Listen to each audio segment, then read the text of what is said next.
Everyone, this is Molloy and you are watching the Digital Study Point Bangla YouTube channel. প্রত্যেক দিনের ন্যায় আরও একটা নতুন ক্লাসে তোমাদের প্রত্যেককে জানাই স্বাগত। দেখো, আজকে আমরা বিপিএসসি 2019-এর প্রশ্নপত্র নিয়ে আলোচনা করব। তোমরা যারা রেগুলার তারা প্রত্যেকেই জানো, বেশ কয়েকদিন ধরে আমরা বিপিএসসির 10 ইয়ার্স কোশ্চেন অ্যানালাইসিস করছি। 10 ইয়ার্স কোশ্চেন, এটা ক্লাস নম্বর, অর্থাৎ আজকের ক্লাস নম্বর 10। অলরেডি আমরা 9টা ক্লাস দিয়ে দিয়েছি এবং এর আগে আমরা 2015, 2017 এবং 2018 এই 3টে সালের কোশ্চেন আমরা করিয়ে দিয়েছি অলরেডি। আজ থেকে আমরা 2019 সালের কোশ্চেনটা করব। এই 19 সালের কোশ্চেনের মোট আমরা 4খানা সেটে কমপ্লিট করব, অর্থাৎ 4টে ক্লাস হবে 19 সালের কোশ্চেনের ওপর। আজকের ক্লাসে আমরা 19 সালে আসা 20টা কোশ্চেন এই ক্লাসে আমরা অ্যানালাইসিস করে দেবো। টোটালটাই জেনারেল পেপারের ওপর আমরা করাচ্ছি, অর্থাৎ জেনারেল স্টাডিজ পেপারে, যেটা টিচার রিক্রুটমেন্ট এক্সাম যারা বিপিএসসি পরীক্ষা দেবে, যারা বিপিএসসির মেন্স পরীক্ষা দেবে, অর্থাৎ বিপিএসসি টিআরই অর্থাৎ টিচার রিক্রুটমেন্ট এক্সাম 4.0 এর জন্য প্রিপারেশান নিচ্ছ ডেডিকেটলি, তাদের জন্য এই ক্লাসটি।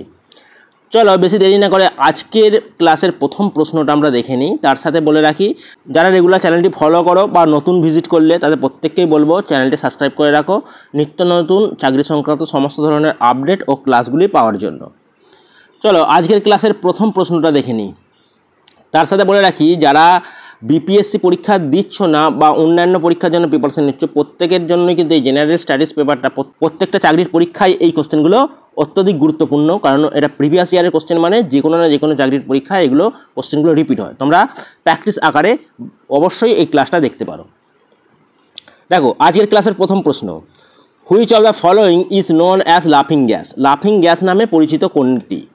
Option A nitric oxide, option B nitrous oxide, option C nitrogen pentoxide, option C nitrogen pentoxide, option D nitrogen, R option E none of the above বা more than one of the above. এক্ষেত্রে correct answer কী হবে?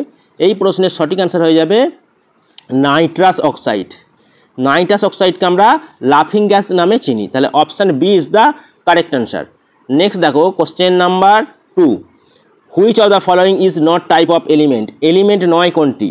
Option A metal, option B non metal, option C gas, option C metalloid, option E none of the above বা more than one of the above. এক্ষেত্রে correct answer হবে gases. গ্যাসেসকে আমরা কোনো element বলতে পারি না, তাহলে option C is the correct answer. Next দেখো question number 3, the pH value of the water? ওয়াটারের পিএইচ ভ্যালু কত? জলের পিএইচ মান কত? জল, প্রথমেই বলে রাখি, জল এক প্রকার পশম, এটা না কোনো ক্ষার না কোনো অ্যাসিড, তাহলে পশম হলে কত হবে? পিএইচের মান 7 হবে, তাহলে option B is the correct answer. Next দেখো question number 4, the main component of green house gas? Green house gas কোন কোন গ্যাস দ্বারা গড়ে উঠেছে? প্রধান প্রধান কোন কোন গ্যাস লাগে? দেখো option A carbon dioxide, option B methane, option C nitrous oxide, and option D ozone, and option E none of the above. এক্ষেত্রে বলে রাখি CO2, তার সাথে মিথেন CH4 এবং নাইট্রাস অক্সাইড N2O এবং ওজোন O3, এই প্রত্যেকটাই কিন্তু গ্রিন হাউস গ্যাসের মধ্যে পড়ছে। অতএব more than one of the above আমাদের বেছে নিতে হবে, option E is the correct answer হবে more than one of the above হিসাবে। নেক্সট দেখো question number 5, ozone oxygen is absent in? Oxygen কার মধ্যে থাকে না? Option A kerosene, option B glass, option C soil, option C cement. এক্ষেত্রে বলে রাখি গ্লাস, সয়েল এবং সিমেন্ট প্রত্যেকের মধ্যেই কিন্তু অক্সিজেন থাকে, কেরোসিনের মধ্যে অক্সিজেন থাকে না, সেই কারণে option A is the correct answer হবে। অত্যন্ত গুরুত্বপূর্ণ এই প্রশ্নগুলো তোমরা অবশ্যই খাতায় নোট ডাউন করে রাখো। আর যারা আমাদের পেড গ্রুপে রয়েছে তাদের বলে রাখি, এই কোশ্চেনের সেটটা, অর্থাৎ 2019-এর সমস্ত ক্লাসগুলো দিয়ে দেওয়ার পর আমি এই কোশ্চেন সেটটা তোমাদের পেড গ্রুপে দিয়ে দেবো। আর যারা আমাদের পেড গ্রুপে যুক্ত হতে চাইছো তারা অবশ্যই স্ক্রিনে দেওয়া নাম্বারে কল করে নিতে পারো। নেক্সট দেখো question number 6, natural rubber is polymer of? Natural rubber কী ধরনের polymer? Option A isoprene, option B styrene, option C vinyl acetate, and option D propane, আর option E none of the above বা more than one of the above. এক্ষেত্রে correct answer কী হবে? Natural rubber কার polymer? Natural rubber আইসোপেরিনের polymer, option A is the correct answer হবে, option A is the correct answer. Next দেখো question number 7, what is formula of glucose, গ্লুকোজের formula কত? এখানে দেখো অপশান এতে রয়েছে, এটা ভালোভাবে লিখে দিচ্ছি, দেখো C6H12 H22 আর O11, এটা দেওয়া রয়েছে প্রথম অপশানে। দ্বিতীয় অপশানে দেখো, দ্বিতীয় অপশানটাতে দেওয়া রয়েছে C6H10 এবং O5, এটা দেওয়া আছে দ্বিতীয় অপশানে। তৃতীয় অপশানে দেওয়া রয়েছে C6H12 O6, আর 4 নম্বর অপশানে দেওয়া রয়েছে C6H6 আর O6। এক্ষেত্রে কারেক্ট অ্যান্সার কী হবে বলো তো? এক্ষেত্রে কারেক্ট অ্যান্সার হবে C6H12 O6, এটা হচ্ছে গ্লুকোজের সংকেত। তোমাদের অবশ্যই করে রাখা উচিত। Option C is the correct answer, তোমরা অবশ্যই নোট ডাউন করে নিও। নেক্সট দেখো কোশ্চেন 8, কোশ্চেন নাম্বার 8টা তোমরা খেয়াল করো। দ্য স্টাডি অফ বোন, বোন মানে এখানে হাড়কে বোঝানো হচ্ছে, অর্থাৎ হাড় নিয়ে যে পড়াশোনা, সেই হাড় নিয়ে পড়াশোনাকে আমরা কি বলবো, মানে সায়েন্সের কোন ব্রাঞ্চে আমরা স্টাডি অফ বোনস পড়ে থাকি? তাহলে অপশান এ দেখো geology, option B serology, option C orology and option D osteology. এবার অস্টিও কথার অর্থ হচ্ছে হাড়, অস্টিও কথার অর্থ হচ্ছে হাড়, অস্টিও কথার অর্থ হচ্ছে হাড়, ঠিক আছে? তাহলে osteology is the correct answer হয়ে যাবে, option D is the correct answer হয়ে যাবে। নেক্সট দেখো question number 9, by product of photosynthesis, ফটোসিনথেসিসের বাংলা কথা কি? ফটোসিনথেসিসের বাংলা কথা হচ্ছে সালোক সংশ্লেষ, সালোক সংশ্লেষ। সালোক সংশ্লেষ প্রক্রিয়াটা প্রত্যেকেই জানো, সালোক সংশ্লেষ। এই সালোক সংশ্লেষ প্রক্রিয়ায় উৎপন্ন হয় কোনটি, বাই প্রোডাক্ট কোনটি হয়? দেখো কার্বন ডাইঅক্সাইড তো লাগে, অক্সিজেন উৎপাদন হয়, এনার্জি উৎপাদিত হয় এবং সুগার মানে গ্লুকোজ উৎপন্ন হয়, C6H12 যেটা আমরা এইমাত্র করে নিলাম O6, এই তিনটে আমাদের উৎপাদিত হয়। তাহলে এক্ষেত্রে অপশান ই আমাদের বেছে নিতে হবে, more than one of the above is the correct answer হবে। নেক্সট দেখো কোশ্চেন নাম্বার 10, সোলার এনার্জি বা সৌরশক্তি ইজ কনভার্ট ইন্টু এটিপি, সৌরশক্তিকে এটিপিতে পরিণত করে। এবার এখান থেকে আরেকটা কোশ্চেন আসে, এটিপির পুরো কথা কি? এটিপির পুরো কথা হচ্ছে অ্যাডিনোসিন ট্রাইফসফেট, অ্যাডিনোসিন ট্রাইফসফেট, এটা মনে রেখো। অ্যাডিনোসিন ট্রাইফসফেট তৈরি করে সোলার এনার্জিকে, অর্থাৎ সৌরশক্তিকে এটিপির আকারে সঞ্চিত করে কে? উদ্ভিদ। উদ্ভিদ কোন প্রক্রিয়ায়? যেটা আমরা এইমাত্র পড়ে এলাম, এই ফটোসিনথেসিস প্রক্রিয়ায় কিন্তু এটিপি উৎপাদিত হয়। তাহলে ফটোসিনথেসিস উৎপাদিত হয় উদ্ভিদে। তাহলে এখানে দেখো কিছু কোষের নাম দেওয়া রয়েছে, mitochondria, chloroplast, ribosome, option C ribosome, option D peroxisome and option E none of the above বা more than one of the above, more than one of the above. খুব ইম্পর্টেন্ট এই প্রশ্নটি, তোমরা অবশ্যই খেয়াল রেখো যে কোশ্চেন নাম্বার 10-এ মাইটোকন্ড্রিয়া একটা প্রাণীকোষ, রাইবোজোম প্রাণীকোষ, পেরিক্সোজোম প্রাণীকোষ, ক্লোরোপ্লাস্ট উদ্ভিদ কোষ। যেহেতু উদ্ভিদ এটা উৎপন্ন করে, তাহলে chloroplast is the correct answer হয়ে যাবে, অর্থাৎ সবুজ পাতার যে সবুজ কণার জন্য দায়ী যে কোষটি সেটা হচ্ছে ক্লোরোপ্লাস্ট, উদ্ভিদদের দেখা যায়, তাই option B is the correct answer হবে। নেক্সট দেখো question number 11, actual location or place where organism lives is called, organism মানে জীবের যে উৎপত্তি, যে জীবের উৎপত্তি হয় যে স্থানে বা যে অবস্থানে, সেটাকে কি বলা হবে? Option A habitat, option B ecosystem, option C niche and option D biomes. এক্ষেত্রে কারেক্ট অ্যান্সার হয়ে যাবে habitat, option A is the correct answer.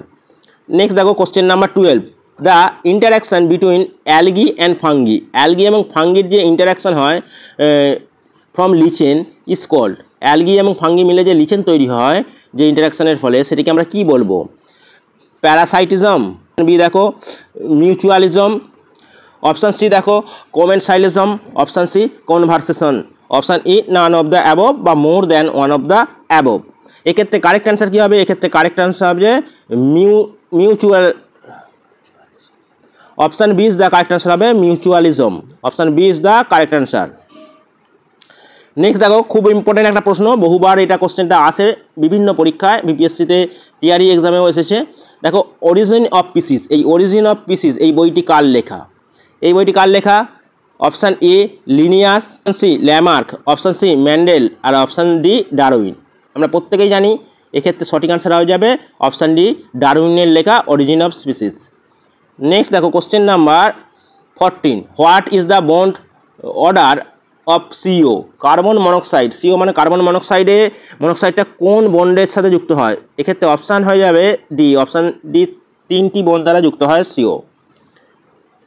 Next দেখো কোশ্চেন নাম্বার 15, 15 নম্বর প্রশ্নটা তোমরা খেয়াল করো। What is objective community development programme? Objective community development প্রোগ্রামের মূল উদ্দেশ্য কী? Option A providing educational facility, option B improving standard living, option C political trending and option D helping village planning. এক্ষেত্রে বলে রাখি এই কোশ্চেনটা অর্থনীতি থেকে এসে গেছে বা পলিটি থেকে এসেছে, তাই এই কোশ্চেনটা তোমরা স্কিপ করতে পারো। যেহেতু আমার টাইপ হয়ে গেছে তাহলে আমি এটা আলোচনা করে দিচ্ছি। এক্ষেত্রে option B is the correct answer হয়ে যাবে। স্ট্যান্ডার্ড লিভিংটাকে ইমপ্রুভমেন্ট করার জন্য এটা করা হয়, মুখ্য উদ্দেশ্য কমিউনিটি ডেভেলপমেন্ট প্রোগ্রাম। নেক্সট দেখো ইতিহাস থেকে কিছু কোশ্চেন রয়েছে। দেখো who led the 1857 revolt in Bihar? বিহারে 1857 সালের বিদ্রোহটা পরিচালনা করেছিলেন কে? বহুবার প্রশ্নটা রিপিট হয়েছে, তোমরা অবশ্যই এই কোশ্চেনটা করে রাখো। বাবু, অমর সিং, হরকৃষ্ণ সিং, কুনওয়ারা সিং, অপশান ডি রাজা শাহজাদা সিং, আর option E none of the above বা more than one of the above. এক্ষেত্রে কারেক্ট আনসার হয়ে যাবে কুনওয়ারা সিং।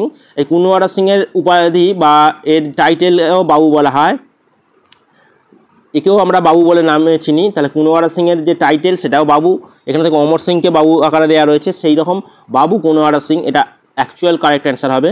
তাহলে option C is the correct answer. Next দেখো who was the president of Indian National Congress at the time of partition of India? Bharat বিভাজনের সময়, ভারত বিভাজন মানে ভারত যখন স্বাধীনতা লাভ করে 1947 সালে ভারত যখন স্বাধীনতা লাভ করে তখন ভারত থেকে পাকিস্তানকে এবং বাংলাদেশকে আলাদা করা হয়েছিল, সেই কারণে এখানে ইন্ডিয়া পার্টিশন বলা হয়েছে। তোমরা বেঙ্গল পার্টিশনের সঙ্গে গুলিয়ে ফেলবে না, 1947 সালে ইন্ডিয়া পার্টিশনের কথা বলা হয়েছে।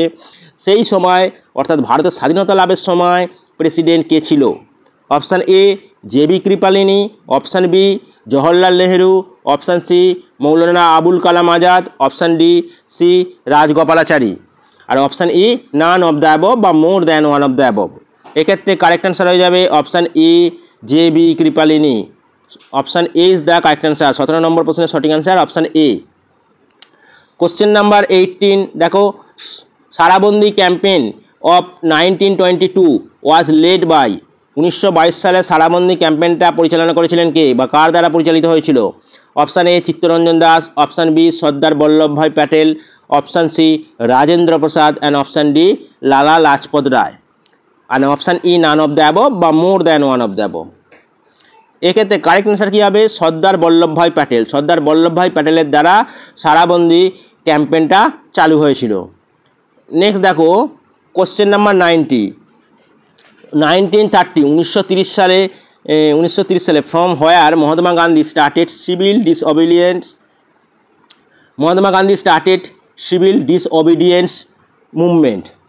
সিভিল ডিসঅবিডিয়েন্স মুভমেন্ট মানে আইন অমান্য আন্দোলন। এই আইন অমান্য আন্দোলন 1930 সালে মহাত্মা গান্ধী কোথা থেকে শুরু করেছিল, স্টার্ট করেছিল কত সালে, কোথা থেকে? Option A Wardha, option B Dandi, option C Sevagram and option D Sabarmati. আমরা প্রত্যেকে জানি সবরমতী আশ্রম থেকে ডান্ডি অভিযান করেছিল, অতএব option D is the correct answer হয়ে যাবে। স্টার্টেড প্লেসটা আমাদের জানতে চেয়েছে, তাই সবরমতী হয়ে যাবে সঠিক answer. Option D is the correct answer. আর কোশ্চেন নাম্বার 20 দেখো under whose leadership the suppression of thugs achieved? Thugs achieve মানে এখানে ঠগি দস্যু, বাংলায় আমরা বলবো ঠগি দস্যু। এই ঠগি দস্যুদের দমন করতে কে উদ্যোগ নিয়েছিলেন বা কার নেতৃত্বে ঠগি দস্যুদের দমন হয়েছিল? দেখো option A Lord Clives, option B Captain Sleeman, option C Lord Minto and option D Alexander Burnes and option E none of the above বা more than one of the above. এক্ষেত্রে কারেক্ট অ্যান্সার হয়ে যাবে Sleeman. Option B is the correct answer. Lord Bentinck তখনকার governor general ছিলেন এবং সেই সময় স্লিম্যানের নেতৃত্বে এই ঠগি দস্যুদের বাংলা থেকে ঠগি দস্যুদের দমন করার জন্য তাকে নিয়োগ করা হয়েছিল বা তার নেতৃত্বে এটা গঠিত হয়েছিল। তাহলে option B is the correct answer হবে। আজকের ক্লাসে 20টা কোশ্চেন আলোচনা করলাম, পরের দিনে আমি বাকি কোশ্চেনগুলো আলোচনা করে দেবো। ক্লাসটা কেমন লাগলো তোমরা অবশ্যই জানিও, তার জন্য অবশ্যই তোমরা কমেন্ট করো। ক্লাসটা ভালো লাগলে তোমার বন্ধুদের মধ্যে অবশ্যই শেয়ার করে দিও, আর চ্যানেলে নতুন হয়ে থাকলে চ্যানেলটি সাবস্ক্রাইব করে পাশে থেকো। থ্যাংক ইউ, দেখা হচ্ছে নেক্সট ক্লাসে।